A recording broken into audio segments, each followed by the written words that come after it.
Want to know how to access Java documentation? So accessing the Java documentation is pretty simple, as you just need your favorite browser. So simply open it up, and on the source bar just search up for Java 8 API. So if you search that up, you should be provided with the official Java documentation.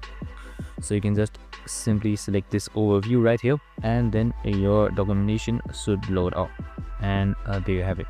You can see packages that you can simply download it with its description as well. And if you want just more precise one, just simply type in this URL right here.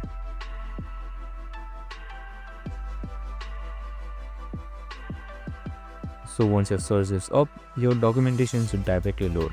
And that's it, super simple and easy. I hope this video helped. If it did, make sure to like, subscribe and tune in with us for more of these videos. See you in the next one.